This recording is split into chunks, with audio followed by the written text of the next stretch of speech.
families are alike. Every unhappy family is unhappy in its own way. There was total confusion in the Oblonsky home. The wife had found that the husband was having an adulterous affair with their former French governess, and had announced to her husband that she could no longer live under the same roof with him. This state of affairs had been going on for 3 days, and was acutely distressing to both husband and wife, as well as to all the members of the family and to the servants. All the members of the family and the servants felt there was no point in their living together under the same roof, and that people happening to meet at the same inn would have more closer ties between them than they, the members of the Oblonsky family and their servants, had. The wife would not leave her own room, and the husband had not been home for 3 days. The children were wandering about the house like lost souls. The English governess had quarreled with the housekeeper and had written a note to a friend asking her to find a new job. The chef had left the day before while dinner was in progress. The undercook and the coachman had given their notice. On the 3rd day after the quarrel, Prince Stepan Oblonsky, Steva as he was called by his friends, awoke at the usual time, that is at 8 o'clock in the morning, not in his wife's bedroom, but on the Moroccan leather sofa in his study.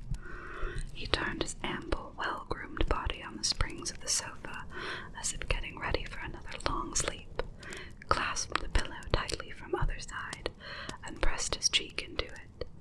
But then he suddenly jumped up, sat down on the sofa, and opened his eyes. Well now, how did it go? He reflected, trying to recall his dream. How was it now? Oh yes, Alabin was giving a dinner in Darmstadt. No, not Darmstadt. There was something American about it. That's right, Darmstadt was in America in that dream. Oh yes, and Alabin was giving a dinner on glass tables. Yes, and the glass tables were singing Il mio tesoro. Yet it wasn't Il mio tesoro, but something better. And then there were some sort of little decanters, and the decanters were women, he mused. A mischievous twinkle lit up Oblonsky's eyes, and he smiled as he mused. Oh, it was very nice, very nice. There was a lot more in it too, splendid stuff, but you can't put it into words, nor even express it in thoughts when it's not in a dream. And, noticing a shaft of light streaming in at the side of one of the cloth curtains, he gaily swung his feet off of the sofa, feeling for his gold Morocco slippers, which his wife had embroidered for his birthday the year before.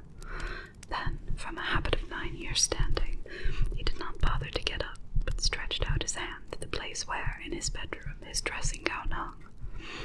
And it was then that he suddenly remembered how and why he came to be sleeping not in his wife's bedroom, but in his study. The smile vanished from his face and was replaced by a frown. He groaned as he remembered everything that had happened, and in his imagination he once more visualized his quarrel with his wife in all its details, all the hopelessness of his position, and most agonizing of all, his own guilt. No, she won't and can't forgive me, and the worst of it is that I'm to blame for it all. I'm to blame, and yet it's not my fault. Indeed, that's the whole tragedy, he thought.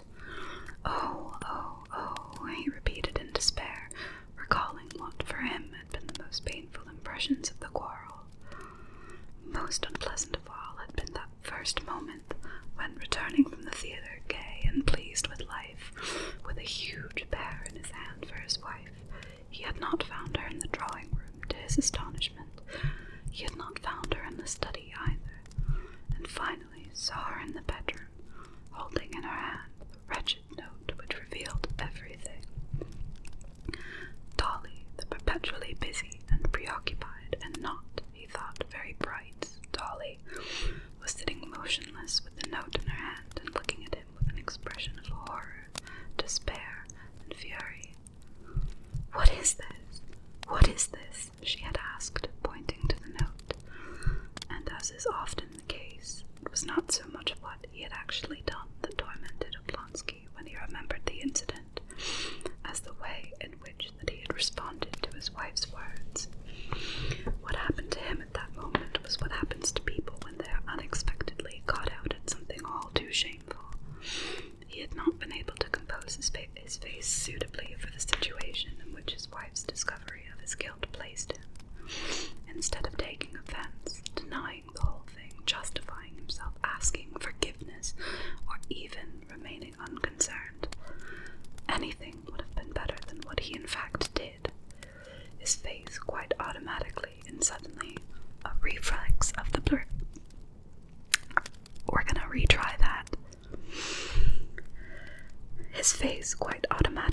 Suddenly, a reflex of the brain, thought Oblonsky, who was addicted to physiology, broke into its usual amiable and therefore silly smile. He could not forgive himself for that silly smile. Dolly had winced on seeing it, as if from physical pain, and bursting out with her usual vehemence into a stream of savage words, had run out of the room. Since then, she refused to see her husband. That silly smile was to blame for everything, thought Oblonsky. But what is it to be done? What can I do? He asked himself in despair, and found no answer. So, that was part 1 of Anna Karenina, and I'll move on now to part 2, because it was pretty short. Part 2. Oblonsky was a man who was honest with himself. He could not deceive himself by convincing himself that he was sorry for what he had done.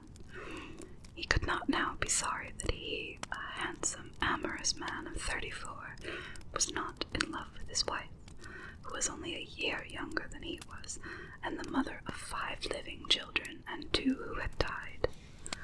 He was sorry only that he had not been able to hide things better from his wife, but he felt all the gravity of his situation, and pitied his wife, his children, and himself.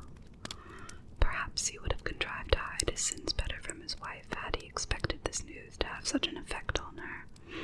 He had never thought over this question clearly, but he hazily imagined that his wife had guessed long ago that he was unfaithful to her, and turned a blind eye to it. It even seemed to him that a woman like her, worn out, aging, by then plain and in no way remarkable, unassuming, just the good-natured mother of a family, should, out of a sense of fairness, have been forbearing. It had turned out quite otherwise. "Oh, it's terrible. Oh dear, it's terrible," Oblonsky repeated to himself, and could think of no solution. And how splendid everything was before it happened. How well we got on. She was contented, happy with the children. I did not interfere with her at all. Let her deal with the children, with the household, just as she wished. True, it wasn't a good thing that she was a governess in our house. It wasn't a good thing. There's something trite, something vulgar about making love to one's children's governess. But what a governess! He vividly recalled Mademoiselle Roland's mischievous black eyes and her smile. But after all, I did not take any liberties while she was living under our roof. And the worst of it all is that she is already... It's just as if it were all on purpose. Oh, but what's to be done? There was no answer, apart from that general answer which life gives to the most complicated, insoluble questions, which is that one must live from day to day, that is, forget oneself. To forget oneself in sleep was no longer possible. At any rate, until night-time, it was no longer possible to go back to that music which the little decanter women had sung. He had therefore to forget himself in the dream of life. "Well, we'll see," said Oblonsky. He got up, put on a grey dressing gown lined with blue silk, knotted the cord, took a deep breath, filling his broad chest to capacity, and, going to the window with the usual sprightly step of his turned-out feet which so easily carried his ample body, raised the blind, and rang loudly. The bell was immediately answered by his old friend and valet, Matvey, who was carrying his clothes, his boots, and a telegram. Matvey was followed by a barber with shaving tackle. "Are there any papers from the office?" asked Oblonsky, taking the telegram and sitting down at the looking-glass. "They are on the table," answered Matvey, giving his master a questioning and sympathetic look, and added with a sly smile after a moment's pause, "Someone came from the livery stables." I'm not sure if I said that right, so I'm going to do another take. "They are on the table," answered Matvey, giving his master a questioning and sympathetic look, and added with a sly smile after a moment's pause, Someone came from the livery stables. Oblonsky did not reply, and merely glanced at Matvey in the looking-glass, but the glance they thus exchanged revealed how well they understood one another. Oblonsky's look seemed to say, "Why do you say that? Don't you know what's happened?" Matvey put his hand in the pockets of his jacket and moved his foot and looked at his master in silence with a good-natured, hardly perceptible smile. "I told him to come back on Sunday, and till then not to trouble you or himself for nothing," he said in an obviously prepared phrase. Oblonsky saw that Matvey wanted to have a little joke in order to attract attention to himself. Tearing open the telegram, he read it, guessing some of the words, garbled as usual, and his face brightened. "Matvey, my sister, Anna Arkadyevna, is coming tomorrow," he said, momentarily staying the barber's shiny, plump hand which was clearing a pink pathway through his long curly whiskers. "Thank God," said Matvey, indicating by this answer that, like his master, he understood the significance of this arrival, that is, Oblonsky's favorite sister Anna might effect a reconciliation between husband and wife. "Alone or with her husband?" asked Matvey. Oblonsky could not speak, as the barber was busy with his upper lip, and so he raised one finger. Matvey nodded his head in the looking-glass. "Alone. Shall I have a room prepared upstairs?" "Ask Princess Oblonsky. Let her decide." "Princess Oblonsky," repeated Matvey, as if in doubt. "Yes, ask her.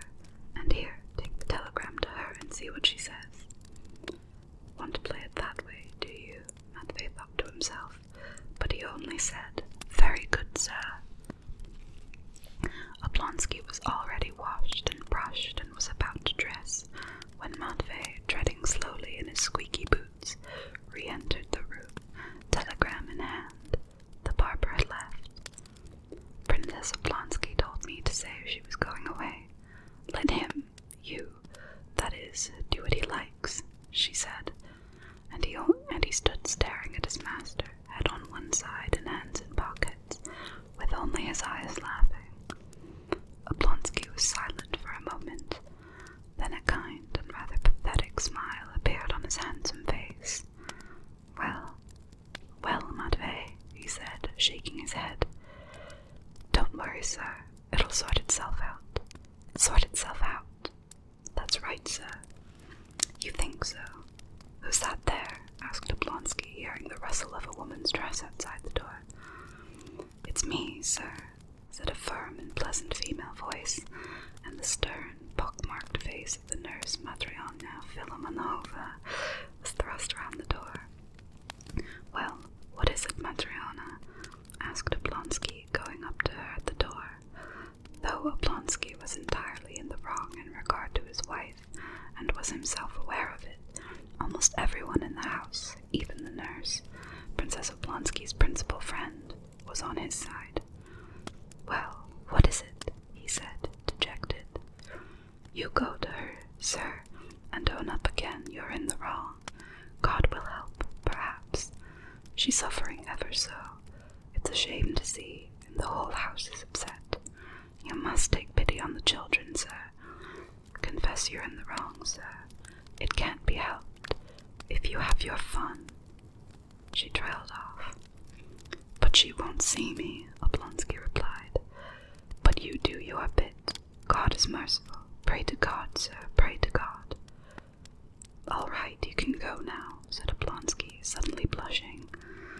"Well, now let's get dressed," he added, turning to Matvey, and he threw off his dressing gown with an air of resolution. Matvey was already holding out, like a horse's collar, the shirt he had prepared. He blew at an invisible speck, and, with obvious relish, enveloped his master's well-groomed body in it. That is the end of part 2, and I've just about hit 16 minutes.